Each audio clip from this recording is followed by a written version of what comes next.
गोथार सानाव मिडिया नोंथांमोननिसिम साबायखर बावहरनाय थाबाय।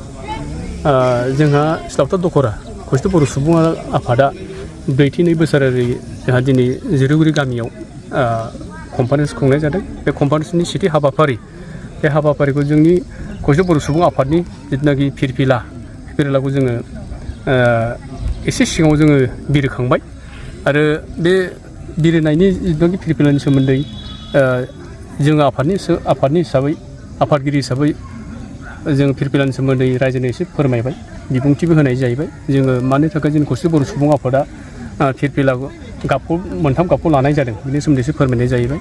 दा जोंहा फिरफिला बिरखांनायनि उनाव जोंहा मुंख्लं सान बावनाय दंमोन। बे मुंख्लं सानाव जोंनि सिलावथार दखरा खौसेथि बर' सुबुं आफादनि लेङाइ आफादगिरि बिथाङानो बावजेननाय जादों आरो लोगोसे जोंनि गासिबो सिलावथार दखरानि रायजो राजा आरो लोगोसे जोंनि आफादनि सोद्रोमाफोर मुंख्लं सानाव बावनाय जाहैबाय जोंनि बर' हारिनि मुंख्लं जानाय सुबुंफोरनि थाखाय। आरो बिनि उनाव जोंहा दाख्लै बावैसो आसामनि मेथाइ खनगिरि जुबुन दा बिथांनिसिमबो जोङो मोनसे बिबार बावनाय हाबाफारि लादों। बेखौबो जोंहा जोंनिनो सिलावथार दखरा गेलेग्रा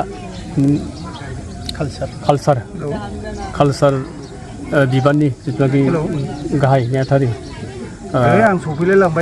घनश्याम बिथाङा बे हाबाफारिखौ दैदेननायजों लोगोसे बयबो बिबार बावनाय जाहैबाय। दा जोंहा हाबाफारि जोबखांनायाव जोंहा जोंनि खौसेथि बर' सुबुं आफादनि सिलावथार दखरानि जोंहा डेलिगेट दङ।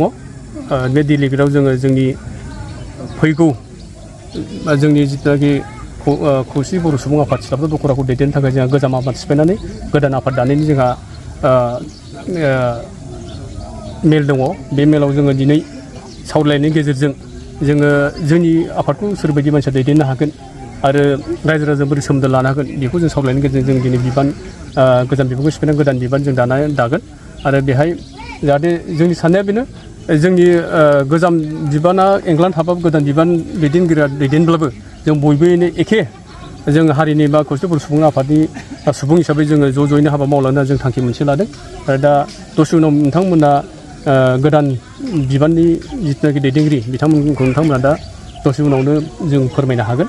दा बे हिसाबै जोंहा गोदान बिबानगिरि बिथांमोनखौ हाबाफोर फोजोबनायनि उनाव जोंहा गेवलां मेल दङ सिलावथार दखरानि। बे गेवलां मेलाव जों माखासे आलासि लेंहरनाय जादों। दिनैनो सिलावथार दखरा खौसेथि बर' सुबुंनि मानगोनां आफादखौ लेंहरनाय जादोंमोन, नाथाय बिथाङा गावनि न'खर उसुबिदानि थाखाय दिनै नुजाफैनो हाया होननानै बुंथिनायलाय जोङो जोंनिनो धेमाजि जिल्ला खौसेथि बर' सुबुं आफादनि मानगोनां लेङाइ आफादगिरि मुस्रि दिबाकर नार्जारि बिथांखौ जों खावलायनाय जादों। आरो लोगोसे माखासे जोंहा बेखेवगिरि बिथांमोन दङ आरो माखासे आलासि बिथांमोनजों खावलायनाय जादों। आरो जोंनि सिलावथार दखरा जोंनि मोनफ्रोमबो आफादनि फरायसा आफाद, आइजो अनसाय आफाद, बर' थुनलाइ आफाद आरो लोगोसे मोनफ्रोम गामिनि मानगोनां आफादगिरि नेहाथारि लोगोसे रायजो राजाखौ लानानै जोङो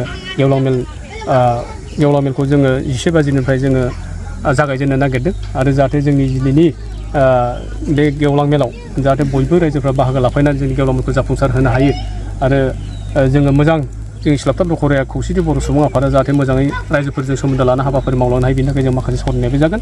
आरो आं बारा गोलाव बुंनो सानाखिसै।